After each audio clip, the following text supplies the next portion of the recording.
Bonjour à tous et bienvenue dans le héros du Wargame, le JT du hobby de la chaîne 40 000 Wargamers. Au sommaire de ce héros du Wargame, Warhammer 40 000, avec la suite et la fin de l'éveil psychique, le grand final, Paria. Nous verrons ensuite des leaks pour les règles de la V9 à venir, et enfin un focus sur les luminettes pour Age of Sigmar. Commençons ce JT numéro 4 par l'éveil psychique, le grand final. Avec la sortie de Paria, Games Workshop signe ici la conclusion de sa saga sur l'éveil psychique et clôt par là même la version 8 de Warhammer 40 000. Depuis l'ouverture de la Grande Faille, la galaxie a été traversée par des phénomènes contre nature et des guerres sans merci. La réponse de l'Imperium, la croisade Indomitus, atteint maintenant le mystérieux Nexus Paria. La croisade Indomitus arrive dans le secteur Néphilim.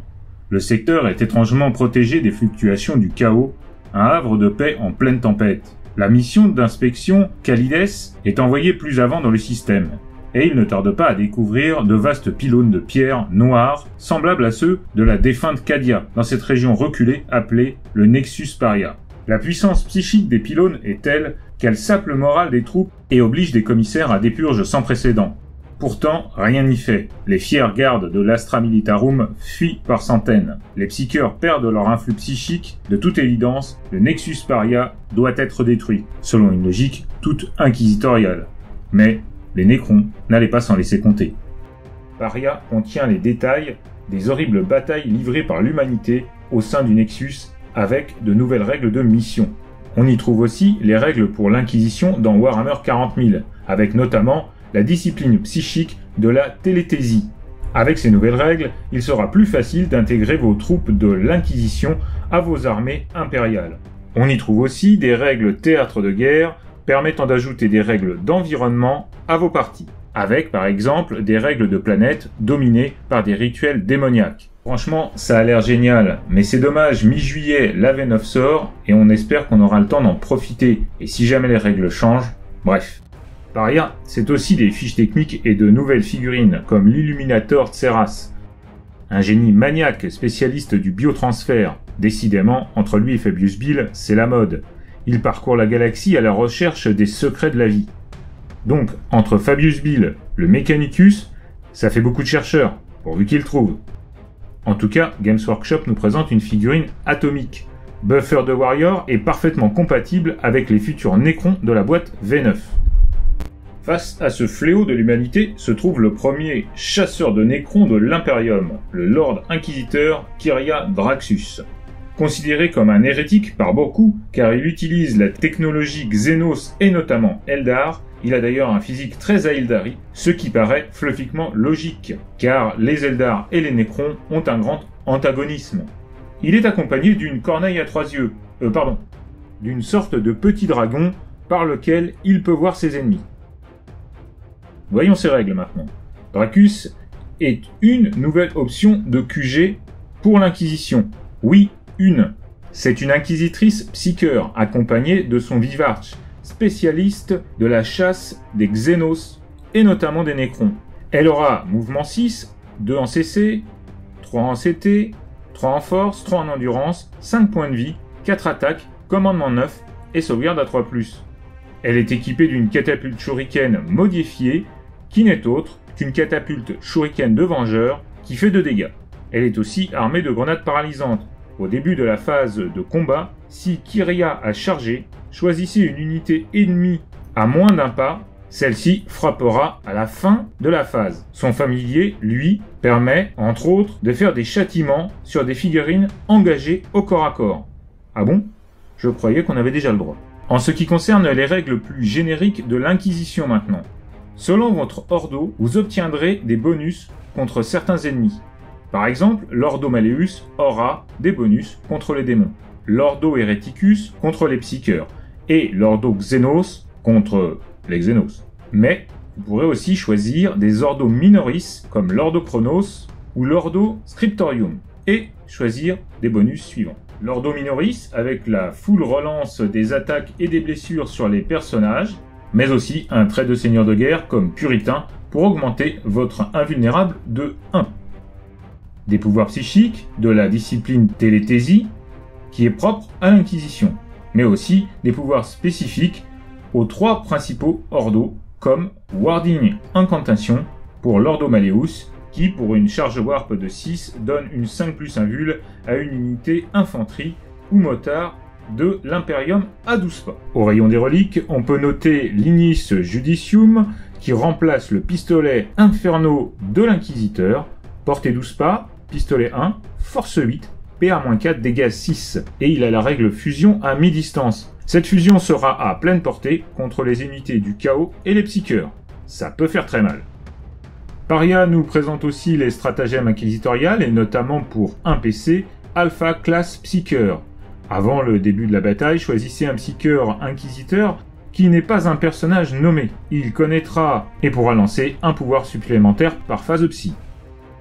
Pour un PC toujours, opération clandestine. Durant le déploiement, choisissez une unité d'infanterie inquisiteur et ajoutez-lui un acolyte, une Demon Host et un Jockey Hero. Ces unités peuvent être déployées n'importe où sur le champ de bataille, mais à 9 pas de la zone de déploiement ennemie et à 6 pas de l'unité inquisitoriale choisie.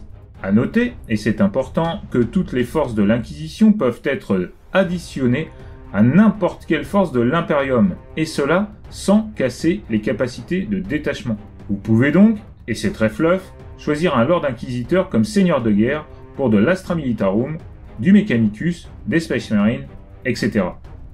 On continue avec l'éveil psychique Paria et un duo improbable. Encore un duo avec la résurrection, au sens propre comme au sens figuré, de Ephael Stern. Ephael était autrefois une séraphine de l'ordre de Notre-Dame des Martyrs, assassinée par un disciple de Slaanesh. Pourtant, elle revient d'entre les morts pour servir l'empereur une fois encore, et elle est accompagnée par Kigael, un ancien arlequin lié à elle par un fil de lait-cheveux. Saint ou hérétique, qui peut le dire, mais ce binôme a fière allure, et pour ma part, j'adore l'arlequin. Jetons maintenant un œil sur ce qui nous est dévoilé des règles de la V9 à venir. Maîtrisez votre stratégie. On nous parle ici de règles de réserve stratégique. C'est annonciateur d'un des plus grands changements du passage à la V9. Mais, qu'est-ce que les réserves stratégiques? Ces règles sont conçues pour représenter les avantages stratégiques dont jouira une force bien organisée, non seulement sur le champ de bataille, mais aussi sur le théâtre plus large de la guerre elle-même. Elles vous donneront un contrôle total sur votre stratégie, en vous donnant la possibilité de diviser vos forces pour mieux contrer les desseins de vos adversaires. La possibilité de mettre les unités en réserve stratégique auront un coût en points de commandement. Notez que les unités en frappe en profondeur ne seront pas impactées par cette règle. On voit sur le tableau que le coût en PC variera en fonction de la puissance de l'unité placée en réserve. Si cette stratégie vous permet de protéger vos unités les plus valables, ces dites unités ne pourront arriver sur le champ de bataille qu'à partir du tour 2, et ce, sous certaines conditions. Ces règles s'apparentent aux attaques de flanc, bien connues des joueurs Zeldar et de ceux du vieux monde de Warhammer Battle. Les unités ainsi en réserve pourront arriver par les bords de table à 9 pas de toute unité ennemie, ne pourront pas faire d'autres mouvements, et seront considérées comme ayant bougé, mais elles pourront charger à la phase de charge. Notons qu'avec les nouvelles règles de zone de déploiement, les unités en réserve pourront arriver au corps à corps, et que les volants sortis de table bénéficieront aussi de la règle réserve stratégique. Ça promet. Poursuivons nos news avec le White Dwarf 454, avec les règles de l'éveil psychique pour les Arlequins, et aussi les règles luminettes pour Warcry, et bien plus encore dans un numéro de 160 pages. Les luminettes justement, Warhammer Community nous présente un peu de lore pour nos anciens hauts elfes. À noter l'humour so-british de l'article de Warhammer Community qui nous parle dès le début du magnifique couvre-chef des luminettes, ce casque à tête de taureau ayant pour le moins divisé la communauté. Au commencement, il y avait l'ère des mythes, cette époque légendaire où les dieux et les monstres parcouraient les royaumes mortels. Les seigneurs des luminettes sont des descendants de Tyrion et Théclis. Les Aelven, comme il faut maintenant les appeler, sont les fils des elfes du vieux monde. Et les luminettes sont plus particulièrement ceux d'Ultuan. Là où les idonettes sont corrompus par Slaanesh, là où les filles de Cain sont ténébreuses et hérétiques, les Luminettes sont sages et ordonnées, à l'image de Tyrion et Théclis, leur créateurs. Les Luminettes se sont rapidement propagées dans les 10 paradis de Hysh, forgeant des empires et apprivoisant le royaume de la lumière par la magie. C'est un monde où l'harmonie et la maîtrise spirituelle est primordiale. La découverte de Laser Quartz fit encore grandir leur pouvoir, pour finalement les conduire à leur chute. Bravo, c'est très original, ça valait vraiment la peine. Ces cristaux, utilisés à des fins de pouvoir, s'épuisent, et ceux-ci sont jetés dans le gouffre de Catharsia avec les émotions empruntées à leur utilisateur. Laser Quartz s'enivre de psyché à Elven. Ou alors Eldar, vous voyez le truc? Vous le voyez venir? Les Luminettes, poussés par le pouvoir enivrant des Aether Quartz, deviennent arrogants et avides de montrer leur supériorité. Profitant de l'absence de Tyrion et de Théclis, des guerres intestines éclatèrent et cela attira inévitablement Slaanesh qui put pénétrer le royaume de Hysh. Une guerre apocalyptique s'ensuivit. Il ne restait plus dès lors que quelques survivants préservés par Tyrion au milieu des cendres d'un empire brisé. Théclis, quant à lui, demeurait introuvable. En fin de compte, Théclis serait le salut des Luminettes. S'alliant avec un esprit ancien du nom de Sélénar, étape par étape, les Luminettes repoussèrent les forces du chaos. Et c'est ainsi que les Luminettes arrivèrent jusqu'à l'âge de Sigmar. Et comme le dit Snake Plissken, plus les choses changent et plus elles restent les mêmes. Voilà, le héros du Wargame est maintenant terminé. Toute l'équipe espère que cela vous aura plu. Si c'est le cas, n'hésitez pas à lâcher un petit pouce bleu, à vous abonner à la chaîne et à la partager autour de vous.